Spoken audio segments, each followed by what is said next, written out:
आता पाहूया राजकीय विश्वात काय सुरू आहे त्या संदर्भातल्या टॉप 9 बातम्या। उपराष्ट्रपती जगदीप धनखड यांचा राजीनामा, आरोग्याच्या कारणास्तव उपराष्ट्रपती धनखड यांच्याकडून पदाचा राजीनामा। तर हरिभाऊ बागडेंचं नाव पदासाठी चर्चेत आहे, सूत्रांची माहिती। खरगेंनी बोललेलं रेकॉर्डवर जाणार नसल्याचं नड्डांचं वक्तव्य। काल नड्डांनी राज्यसभा सभापतींचे अधिकार हातात घेतले, हा उपराष्ट्रपतींचा अवमान, संजय राऊत यांची टीका। कालपर्यंत आमचे राज्यसभेचे सभापती फार बरे होते, मूडमध्ये होते। तुम्ही जे बोलताय ते रेकॉर्डवर जाणार नाही आणि मी बोलतोय तेच रेकॉर्डवर जाईल, जे सभापतींनी सांगायला पाहिजे। हे संविधानानुसार पदावर बसलेल्या व्यक्तीचा अपमान आहे। जगदीप धनखड यांचा उपराष्ट्रपती पदाचा राजीनामा राष्ट्रपती द्रौपदी मुर्मू यांनी स्वीकारला। तब्येतीच्या कारणामुळे राजीनामा देत असल्याची धनखड यांची माहिती।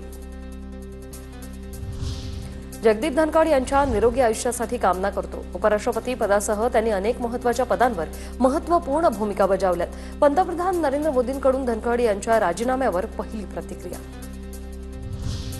धनखड यांच्या राजीनाम्यामागे काहीतरी गूढ, खासदार अरविंद सावंतांना शंका। सकाळी ते निरोगी दिसत होते, कोणीतरी त्यांचं आरोग्य बिघडवलं, सावंतांचं वक्तव्य। मुझे नहीं लगता उनकी स्वास्थ्य का हो सकता है, उम्र में तो थोड़ा थोड़ा होता ही है, लेकिन उसके लिए इस्तीफा देने की नौबत आए, इतना तो स्वास्थ्य बिगड़ा नहीं था। किसी ने बिगड़ाया है उनका स्वास्थ्य। संतोष देशमुख हत्याप्रकरणी बीडच्या विशेष मकोका न्यायालयात 4 ऑगस्टला पुढील सुनावणी। वाल्मी कराडचा दोषमुक्तीचा अर्ज कोर्टाने फेटाळला।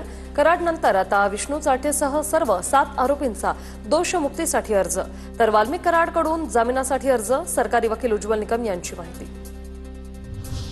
मंत्रालयात संभाजी ब्रिगेडचं आंदोलन, जनसुरक्षा कायद्याविरोधात संभाजी ब्रिगेडचं आंदोलन। पालिका निवडणुकीसाठी भाजपची रणनीती, प्रत्येक आमदाराची 5 कामं होणार। तर ठाकरे बंधूंच्या युतीनं काय होऊ शकतं यावर फडणवीसांनी आमदारांची मतं जाणून घेतल्याची माहिती। मंत्री हसन मुश्रीफ कोल्हापूर जिल्हा मध्यवर्ती बँकेचे अध्यक्षपद सोडण्याच्या तयारीत। सांगलीमधील कार्यक्रमात सुतोवाच, एकाच घरात जिल्ह्याची पदं नको, मंत्री हसन मुश्रीफ यांची भूमिका।